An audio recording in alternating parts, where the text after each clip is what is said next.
Okay, let's unpack. We've been handed a set of sources that are, well, pretty sprawling, intensely focused, and drawn primarily from one highly engaged, politically opinionated corner of digital commentary. They really cut a wide swath, linking current events, high political drama, and the massive, often chaotic machinery of Hollywood. Yeah, it's definitely not a passive collection of news clippings. It's a focused narrative. Yeah. You can feel it. The emotional temperature in these sources is incredibly high. It seems driven by this central idea that Hollywood continues to slow boil the culture, and a real belief that American traditional values are under a systemic, targeted attack. These hosts, while they sound like they feel they're reporting from a kind of cultural war zone. Absolutely. And that makes our mission today pretty crucial. We need to quickly, but, thoroughly extract the core arguments and the specific details they're presenting across these really disparate, highly charged topics. I mean, we're going from breaking news about actual physical attacks on houses of worship to the political sort of weaponization of public health decisions,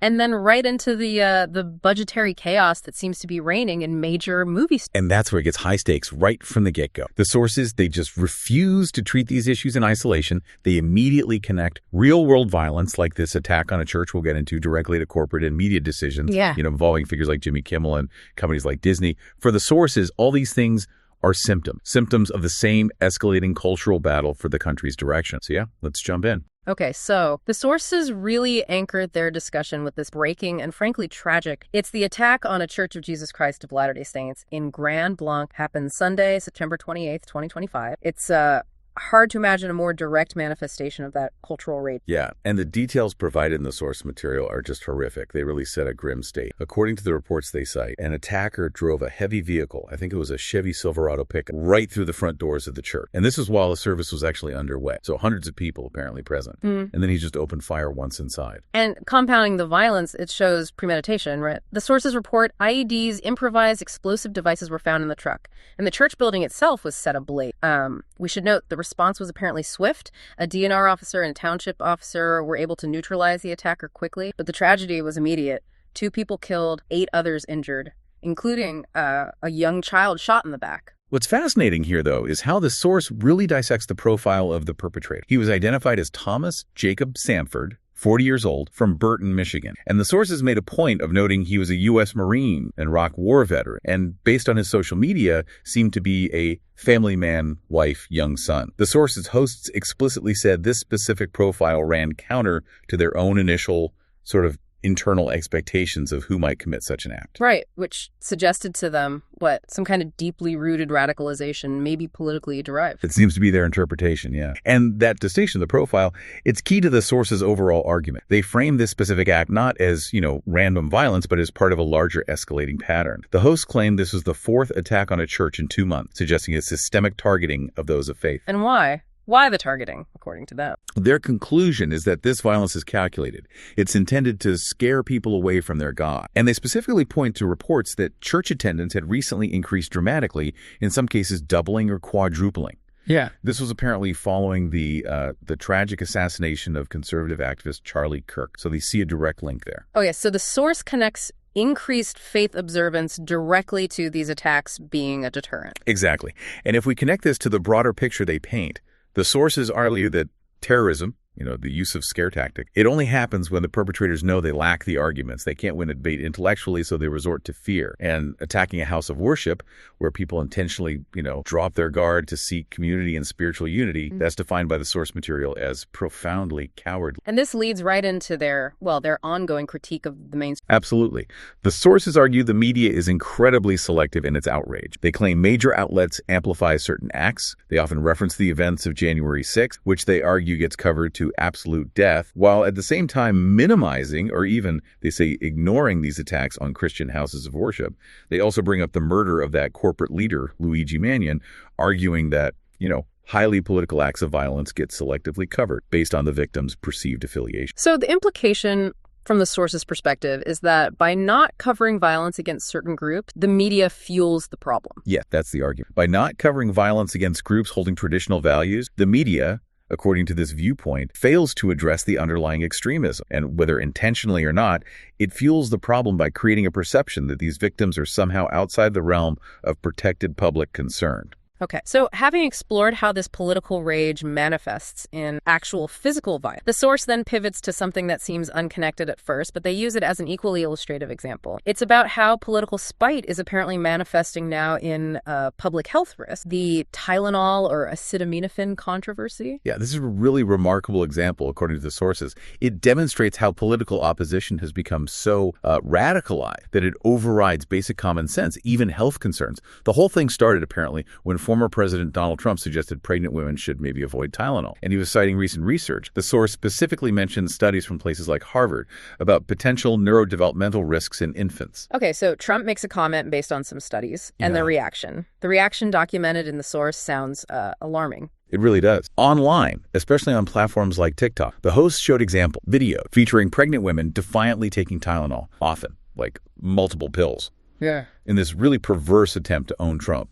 And the sources emphasize this political signaling happened despite Tylenol having well-documented dangers, ease of overdose, severe liver failure risk, dangers that have apparently led to historic discussions about potentially taking it off the market or at least restricting. Wow. And they had an anecdote about the consequences. Yeah, a really harrowing one. They mentioned a nurse who runs some kind of emergency phone service for toxic ingestion. She shared an account of a frantic call from a husband whose wife was dying, liver failure, on a ventilator. And the tragedy, the overdose allegedly happened while the woman was trying to prove that Tylenol doesn't cause autism, specifically after Trump's remarks. That just crystallizes the source's argument, doesn't it? That political radicalization has hit a point where people might actually harm themselves or their unborn child just to defy a political figure. Precise. And if we connect this back to the bigger picture, the source uses this Tylenol incident as a jumping off point. It leads into a broader critique of big pharma and the medical industry in general. The argument they put forth is that doctors and health systems are often incentivized. They mention policies like the Stark Act, governing self-referral, being manipulated for profit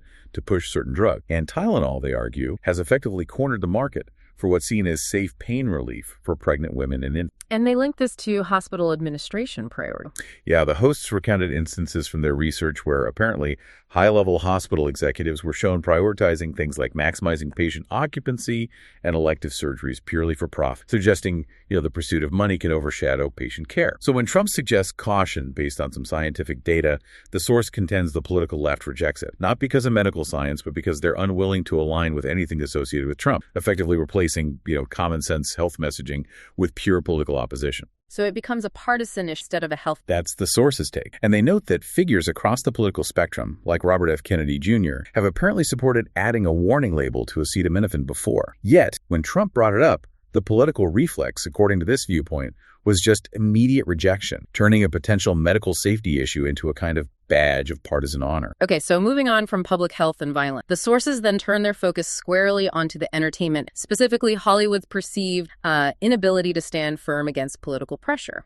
The first major example they dive into here is the aftermath of the Jimmy Kimmel and Disney ABC conflict, which blew up following the Charlie Kirk assassination. Right, context is really key here. Kimmel was temporarily benched after the source, and its allies heavily criticized. They were criticizing specific, highly charged political statements he made, statements the source claimed falsely attributed the assassin's political motives to Medvedev supporters. Now, Disney ultimately brought him back, but the source argues this was actually a catastrophic strategic loss for Disney, just disguised as a tactical victory. How so? A loss even though he came back? Yeah, their argument is, sure, bringing Kimmel back retained a small segment, maybe 225,000 left-wing radical viewers, as they put it, the demographic that really craves that kind of highly partisan commentary. However, they argue, Disney simultaneously alienated vast swaths of conservatives and moderates, people who, having lost trust after Kimmel persisted a known lie, according to the source, on broadcast TV, well, they will never turn in again. So the long-term financial calculation, in the source's view, is overwhelmingly negative for Disney and ABC. And what about the free speech argument? People usually defend hosts like Kimmel on those grounds. The source material is pretty adamant in dismissing. Their argument hinges on a specific regulatory point. Because Kimmel operates on regulated broadcast television, not just a podcast or an internet channel, he's subject to FCC rule. They bring up the context of FCC Commissioner Brendan Carr, arguing that persisting a known falsehood on a regulated platform actually violates standards. So for the source, the true losers in all this were the local network affiliate, the ones who, by caving to Disney's corporate pressure, effectively betrayed the trust and maybe the values of their local communities. Okay, so that perceived corporate cowardice, they see it elsewhere too. They mentioned the cancellation of an Apple TV Plus series, Savant. Exactly. This alleged cowardice is further highlighted by that cancellation. Savant was reportedly an 8-episode thriller set to star Jessica Chastain. The premise, as described in the source, was about a woman going undercover to infiltrate and expose white nationalist hate, described in the source material as groups consisting of mostly white male individuals who believe that America belongs. So a show about tackling hate gets canceled. How does the source... Well, we see a classic example of their media analysis here.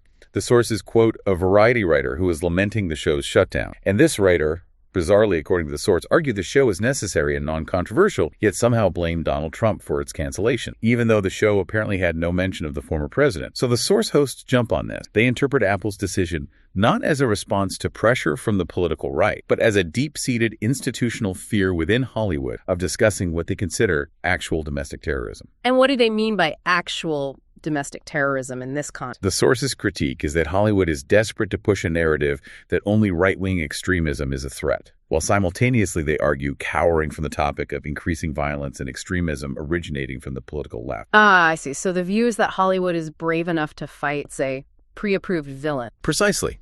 That's the critical view presented. Hollywood fights imaginary bogeymen, the generic, almost cartoonishly evil white nationalist. But when confronted with real-world political discomfort, especially, they argue, when the violence might originate from closer to its own political alignment, it immediately retreats, leading to cancellations like Savant. And this alleged softness, this weakness, it's a recurring theme in their critique of Hollywood culture, isn't it? Oh, yeah, it's a constant thread. Yeah. The source offers several anecdotes to illustrate what they see as this weak Hollywood mentality, starting with actor Kumail Nanjiani. He supposedly suffered deep emotional trauma from bad reviews of his Marvel film Eternal, claiming, and this is a quote cited directly in the sources, he thought it saved lives. He thought the movie saved lives, okay? It's hard not to note the irony there. The source uses this anecdote to paint a picture of a broader Hollywood culture, one where wealthy, high-profile artists are maybe overly sensitive, blurring the lines between their art, its political purpose, and their own personal validation. The idea that a superhero film could literally save lives suggests, to the source at least, a massive, perhaps even narcissistic, overinflation of the cultural importance of their work. Okay, and then there was the Venus Williams example. They framed that as perpetual victimhood. Right. They use that example to critique what they see as manufactured outrage among the ultra-wealthy. They discuss tennis star Venus Williams complaining about a decorative vase containing a cotton plant, like 5-star hotel room. The sources frame this as completely manufactured outrage. They ask, how can a millionaire celebrity, who has obviously never experienced historical hardship related to cotton picking, how can she credibly claim to be genuinely offended by a decorative? So the critique is that it minimizes real suffering, turns identity into social signature. That's the core of it, yeah. A tendency the sources believe is pretty endemic in affluent, literal Hollywood circles. It becomes, performative outrage that's kind of divorced from reality. What's really fascinating, though, is when the sources find someone inside Hollywood who seems to align with their critique. They talked about Bill Maher's monologue. Yes, that was a significant point for them. Yeah. The host spent considerable time detailing how Maher apparently took his own political side to task for what he himself labeled as insane. And what were those positions Maher targeted, according to the source? Well, according to the source's detailing of the monologue, Maher's specific targets included things like the insistence that gender is only a social construct, the concept of transing kids, meaning allowing minors to transition without, say, parental notification or significant medical gatekeeping, the idea that asylum should cover basically any reason a person wants to emigrate, and that increasingly popular academic notion that whiteness is inherently toxic. Wow. So Maher called those out directly. And the source host, they supported his argument. Champion. Specifically, Maher's core argument, which was about the cowardice of moderates within the left for failing to marginalize their own radical. Maher argued, apparently, that when conservatives and moderates see these extreme ideas being enforced, like being told, metaphorically, that 2 + 2 = 5, they just reject the entire project, which leads to extreme political pushback, potentially even threatening democratic norms, just to bring the debate back down to earth. So the source sees Maher's monologue as what? An admission from the inside. Pretty much. A necessary, if maybe belated, admission from within the Hollywood elite that the political left has, according to their assessment, kind of abandoned common sense, thereby giving credence to the source's own long-standing claims about cultural radicalization pushed by the entertainment industry. Okay, so now the sources turn their attention to pop culture consumption itself. They argue that even these traditionally apolitical spaces, the homes of fandom, specialized interests, have been thoroughly infiltrated and hijacked. That's the word they use. Their core contention is that the traditional domain of geeks and nerds, people who attended events like Comic-Con back in the 80s and 90s when it was definitely not cool, has now been taken over by political pretenders. Hijacked by pretenders. Yeah. Okay, and they have specific examples of this. Right. Oh, yeah. This shift is powerfully illustrated, they claim, by the specific continuous blacklifting of Chris Gore and his platform, Film Thread, from LA Comic-Con. The sources report Gore has been banned for the third year running, despite apparently having previously hosted panels that consistently packed rooms. Mm-hmm. Panels that were, by their accounts,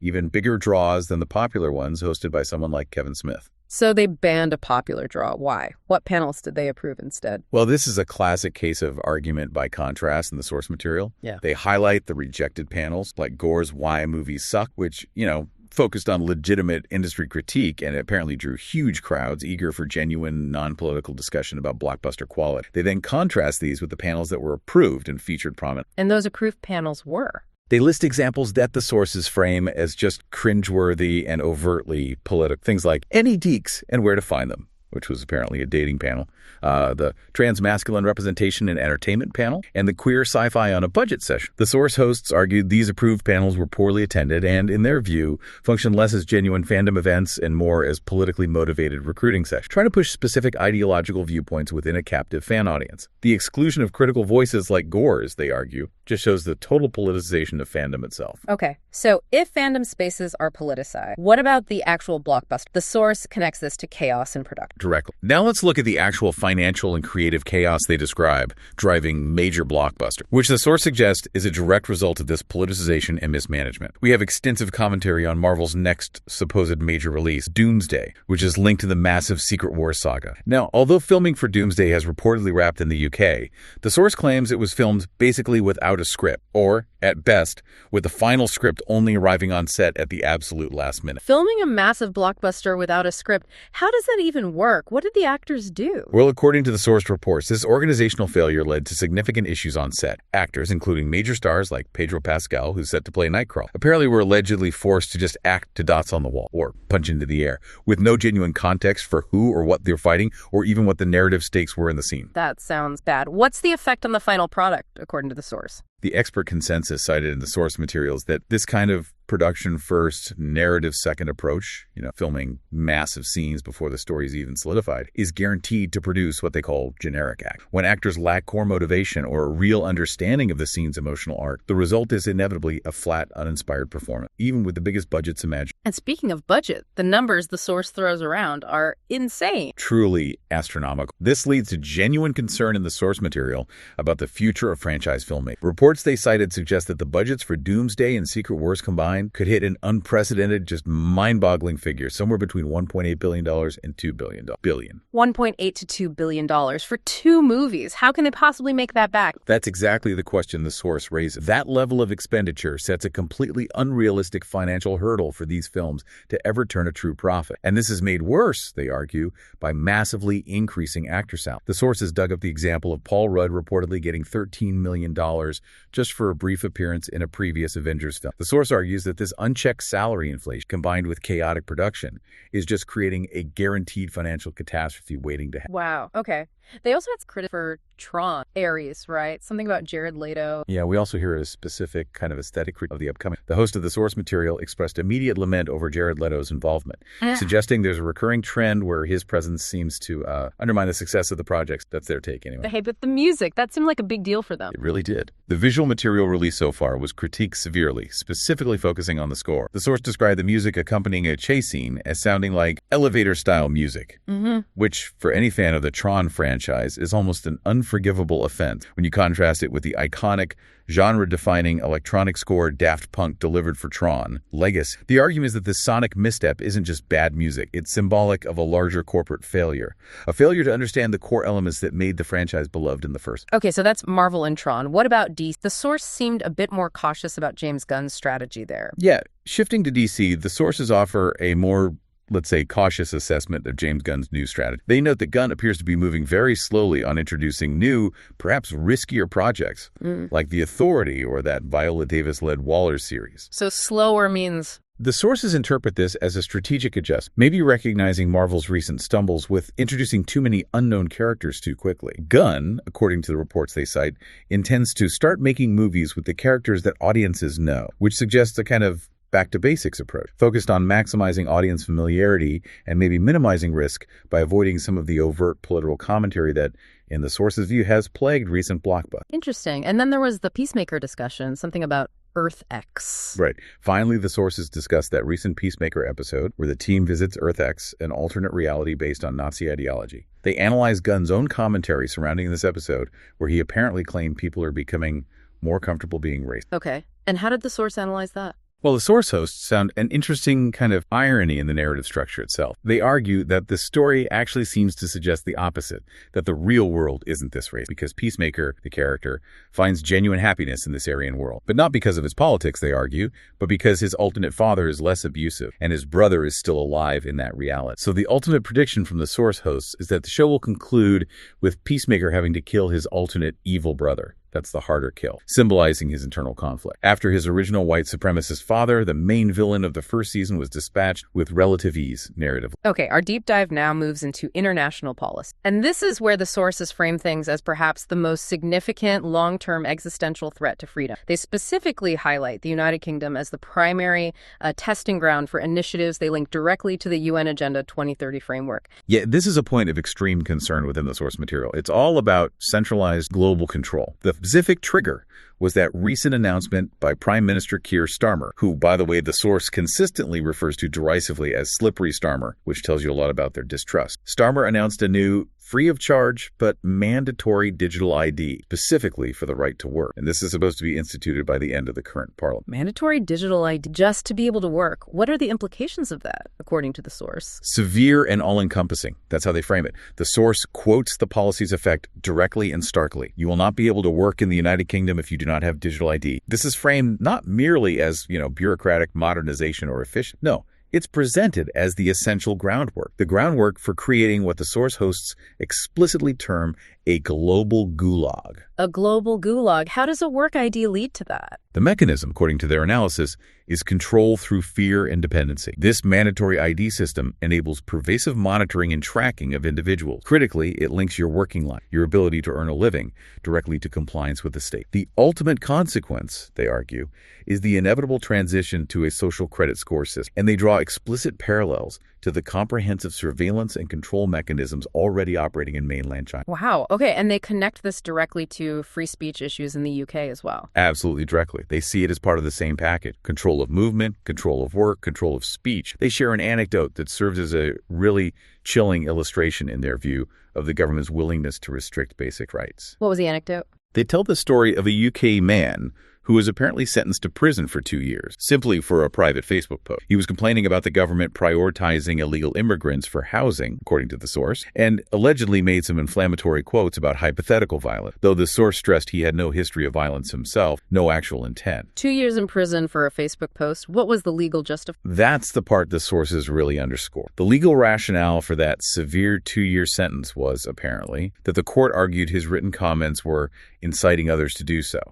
The source's analysis is that this judicial decision sets a terrifying precedent. The government is now actively punishing thought crime, punishing inflammatory rhetoric, arguing that the mere potential for incitement is enough to warrant imprisonment, which they see as a fundamental rollback of basic Western rights to free expression. So the UK is the canary in the coal mine, in their view. That's exactly how they frame it. The conclusion drawn by the source host is that the UK is operating as a vital test. If the government there successfully implements this digital control, if they can suppress dissent and prosecute citizen private speech, they believe this framework of restriction will inevitably spread globally, which leads them to issue a pretty clear warning to listeners, especially those in the UK. They basically say, if you're in the UK, you better stand up for free speech now, because the rest of the world, your fight, they argue, is the litmus test for global authoritarian hashtag tout out. So what does this all mean? Where does this leave us? We've navigated sources that cover an incredibly volatile cultural landscape, haven't we? We've analyzed these highly emotional, politically charged responses to everything from, public health advice, all with the Tylenol controversy, to the systemic power struggles playing out in legacy media with Kimmel and the Savant camp. And finally, we look at what the source presents as the tangible threat of digital control, exemplified by that UK mandatory ID. Yeah, and the sources really define the common thread here, not just as, political disagreement, but as an active, escalating battle, a battle for the fundamental character of American culture and for what they see as traditional value. But it's interesting, despite reporting on all these attacks and corporate failures, the source material always makes a point of also highlighting examples of community and resilience. That's true. They draw attention to moments of genuine decency and organization, like the incredible rebuilding efforts they mentioned, undertaken by the Amish community in western North Carolina. Apparently, they collaboratively constructed a whole new home for a Vietnam veteran who had lost his residence in a flood. They also share the strength and resolve of Erica Kirk, Charlie Kirk's widow. She shared a powerful message that her husband intentionally left behind blueprints, as she called, and content for his team to continue their work. And that guiding vision she shared, which serves as a kind of message for everyone listening, really, always forward no matter what you forward. The idea being that the work of defending these cultural values or fighting for what you see as common sense, it doesn't stop, even when faced with the most difficult circumstances or, personal tragedies. Right. And this brings us to the final, maybe provocative thought shared in the source material. Something for you, the listener, to consider as you synthesize all the chaos and complexity of this cultural moment we've unpacked. Decisions are made by those who show up to the fight. It really challenges you directly, doesn't it? To weigh the cost of disengagement, the idea that just standing on the sidelines allows others to dictate the rules against the potential impact of actually showing up, being informed, and making your own voice heard in these massive cultural battles. Food for thought.